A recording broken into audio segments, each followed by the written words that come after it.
Resort സൗകര്യം ഒരുക്കി തന്ന പയസ് വക്കീലിനും മകൻ ടോം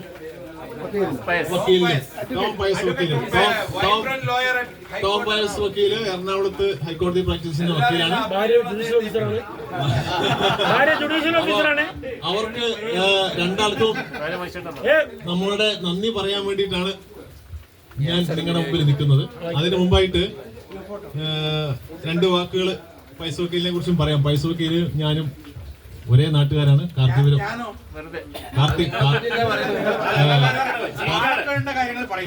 സ്വദേശികളും ഞങ്ങള് അയൽവാസികളും ഞങ്ങള് പല തലമുറകളായിട്ട് സൗഹൃദമുള്ള ആൾക്കാരാണ്.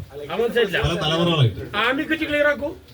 ഓക്കെ, പൈസ വക്കീലിനെ ഞാൻ പരിചയപ്പെടുന്നത് പൈസ വക്കീലിന് മുമ്പേ പാട്ട് പാടി കുപ്പിവെള്ള ചിപ്പിവെള്ള എന്നൊക്കെ പറഞ്ഞിട്ട് സസ്സൈദ് കോളേജിൽ പഠിക്കുന്ന കാലത്ത് ഞാനും പൈസ വക്കീലും ഒരേ കാലഘട്ടത്തിൽ പഠിച്ചതാണ്. പൈസ വക്കീൽ ഞങ്ങളെക്കാൾ ഒരു വർഷം സീനിയർ ആയിരുന്നു. അന്നും പൈസ വക്കീല് കുപ്പിവെള്ള ചിപ്പിവെള്ള എന്നൊക്കെ പറഞ്ഞ് ബസ് ഇറങ്ങി കഴിഞ്ഞ് കോളേജ് വരെ അങ്ങനെയാ പോയിക്കൊണ്ടിരിക്കുന്നത്. ടോം ഉള്ളതുകൊണ്ട് കൂടുതൽ ഞാൻ പറയുന്നില്ല. അത് കഴിഞ്ഞിട്ട് ഒരു ഗ്യാപ്പ് ഉണ്ട്. കുറെ കാലം കഴിഞ്ഞിട്ടാണ് പിന്നെ പൈസ വക്കീലിനെ ഞാൻ കാണുന്നത്. ബോംബെയിലാണ് ഞാൻ ലോ പഠിച്ചത്. പൈസ വക്കീൽ എന്റെ സീനിയറായിട്ട് ലോ കോളേജിൽ പഠിച്ചതാണ്. അപ്പോ ഞാൻ അവിടെ എത്തുമ്പോഴത്തേക്കും പൈസ വക്കീല് മൈസൂരേക്ക് ട്രാൻസ്ഫർ വാങ്ങിയിട്ട് പോയി. പിന്നെ അവിടെ ഉണ്ടായില്ല. പക്ഷെ പൈസ വക്കീലിന്റെ സുഹൃത്തുക്കളായിട്ടുള്ള ആൾക്കാരെല്ലാം ഞാനും ആയിട്ട് അവിടുന്ന് കാണാറുണ്ടായിരുന്നു. അപ്പൊ പൈസ വക്കീലിന്റെ വീര കൃത്യങ്ങളൊക്കെ അവിടുന്ന് പറയും.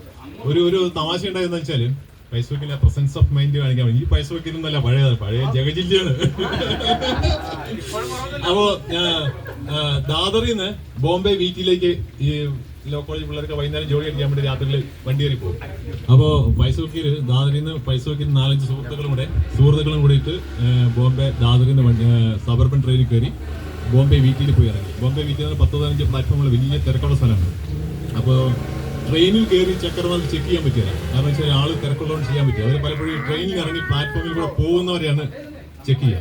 അപ്പൊ 4-5 ചക്കർമാർ ഒരുമിച്ച് ലൈനായിട്ട് തന്നെ ചെയ്യാം. എന്നിട്ടെന്ന് വെച്ചാല് അവിടുന്ന് ആരും മാറിപ്പോകുന്നവരെ അവരെ പിടിക്കാൻ വേണ്ടി പുറകിൽ വേറെ ആൾ നിൽക്കുന്നുണ്ടാവും. അവരെ പിടിക്കും. അപ്പോ ഇവർക്ക് ആർക്കും ടിക്കറ്റില്ല. 5 പേര് രാത്രിയിൽ ട്രെയിൻ കയറി ബോംബെ വീട്ടിൽ വന്ന് ഇറങ്ങി. ആർക്കും ടിക്കറ്റില്ല.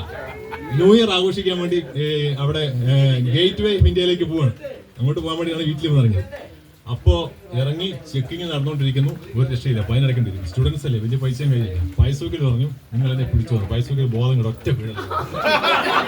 ബാക്കി 4 പേരുടെ പൈസ എടുത്തുകൊണ്ട് പ്ലാറ്റ്ഫോമിന്റെ പുറത്തിറങ്ങിയത് ഒറ്റ ഓട്ടമാണ്.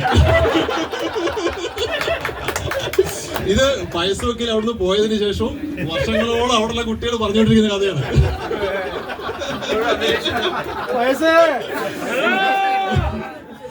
പിന്നെ അത് കഴിഞ്ഞ് പൈസ വക്കീലിനെ ഞാൻ കാണുന്നത് തളിപ്പറമ്പില് ബാറിലെ വക്കീലായി വന്ന ശേഷമാണ്.